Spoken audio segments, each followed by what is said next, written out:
இன்றைக்கி நம்ம என்ன பார்க்க போகிறோம் அப்படின்னா, மார்க்கெட்னா என்ன, ப்ரைஸ்னா என்ன, காஸ்ட்டுனா என்ன, ரெவென்யூனா என்ன, அண்ட் தென் இன்கம்னா என்ன.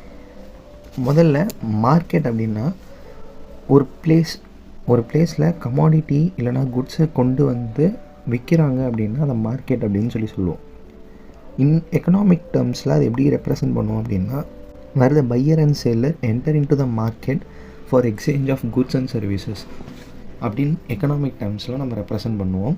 இப்போ ப்ரைஸ்னால் என்ன அப்படின்னா, ஒரு குட்ஸுக்கு இவ்வளோ தான் வேல்யூ அப்படின்னு சொல்லி நம்ம எக்ஸ்ப்ரெஸ் பண்ணுறோம் இல்லையா மானிட்டரி டேர்ம்ஸில், அதை தான் நம்ம ப்ரைஸ் அப்படின்னு சொல்லுவோம்.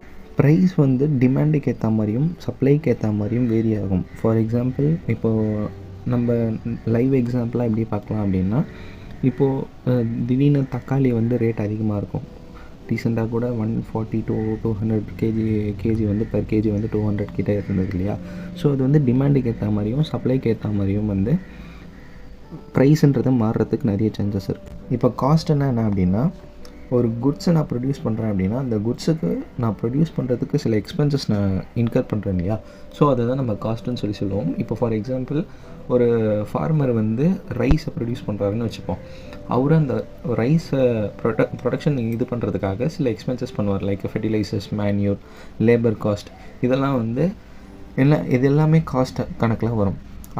அதில் வர இதுவு தான் நம்ம ஈல்டு தான் நம்ம ப்ரைஸ் அப்படின்னு சொல்லி ஃபிக்ஸ் பண்ணி மார்க்கெட்டில் வைப்போம்.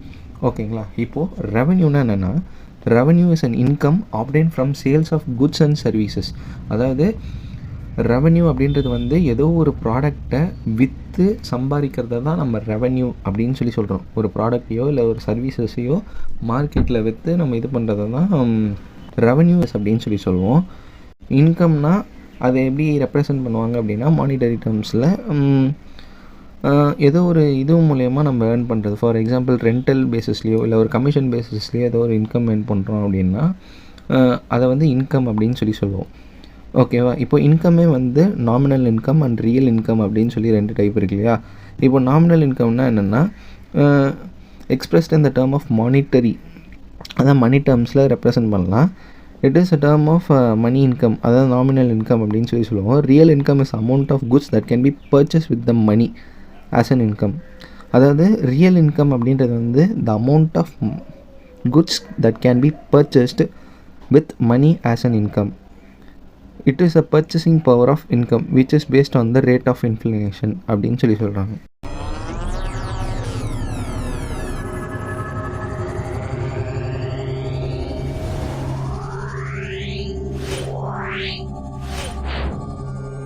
Yeah.